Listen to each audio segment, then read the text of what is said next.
Here's what I mean. We know that the power of vibrations makes our tetrahedron bone resonate, vibrate, and that creates the electrical charge that awakens your third eye. So one of the modern-age 9 unknown men thought, hey, what if we were to replicate these very specific vibrations through another way? What if instead of meditation and chanting, we simply create a sound wave that matches the exact frequency that ancient spiritual leaders used to chant at? Thanks to incredible advances in audio engineering, he figured we could do just that. So now the 9 unknown men and the few people privy to their secrets simply listen to these specific audio frequencies created inside their secret lab deep in the Himalayas.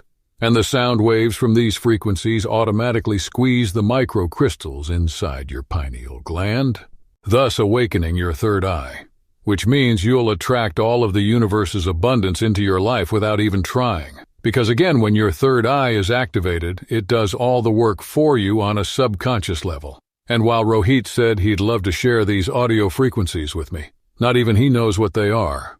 To be extra safe, the specifics are written in ancient Sanskrit code, just in case they fall into the wrong hands. So unless I could break the code, there's no real way to know what the specific sound frequencies really are. But the code was right here on the palm leaf scrolls that I could see with my own 2 eyes, so I took out my phone and snapped a picture real quick.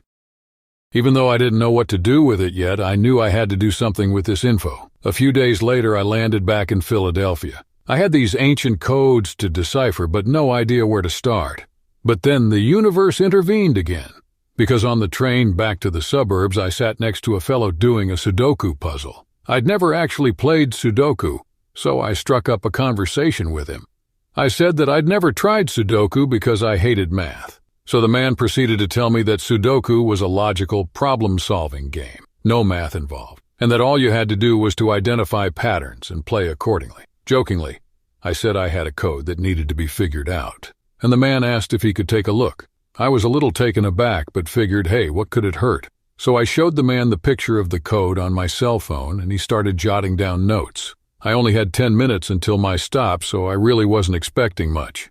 And then the man quietly said something right at the stop before mine. He handed a piece of paper to me and said, here you go. I sat there with my jaw on the ground, just looking at the man, dumbfounded. He yawned, looking bored as ever, and said, it wasn't that challenging anyway. And then I arrived at my stop, never to see this stranger again, thinking to myself, if he only knew what he just cracked.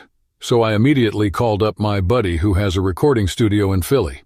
At first he was taken aback by how specific the frequencies were, but told me he could have them produced in just a few days, and when he emailed them to me I could barely contain my excitement.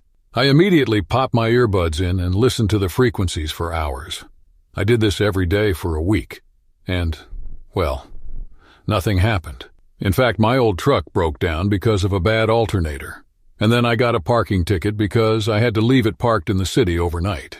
On top of that, I got a case of food poisoning and had to make a trip to the ER, which earned me a $2,000 bill. So safe to say I hadn't awakened my third eye and was not manifesting any sort of abundance, and frankly, I was sick of it all. These audio frequencies clearly weren't doing anything. It seemed like Rohit and the whole 9 unknown men was all just a load of BS. But then, while eating some cheap Chinese takeout one night, I received a nudge from the universe. When I opened my fortune cookie, the message read, give it one more shot.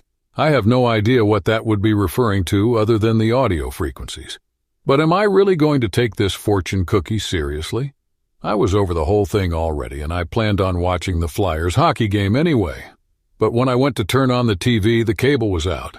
So finally I said, screw it. I'll give it one last shot. I sat on my couch, put my earbuds and pressed play. Next thing I knew, the sun was pouring through my bedroom window and it was morning time. Somehow I'd managed to fall asleep on the couch with my earbuds in. Luckily, I still made it to work on time, where my boss was waiting for me.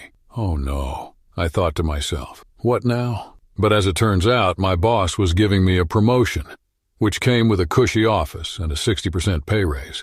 And then when I went to lunch to celebrate that day, a random stranger paid my bill to pay it forward. Then to top it all off, I found a $100 bill in the parking lot walking back to my car. And I had to wonder, had I awakened my third eye? And if so, why now, after trying so many times before? And it hit me. I listened to the audio frequencies while I fell asleep. Could that make the difference? I remembered Rohit saying the third eye was actually something buried deep in our skull called the pineal gland. So I hopped on Google and did some research, and what I saw all but confirmed it. Your pineal gland is most active when you're sleeping.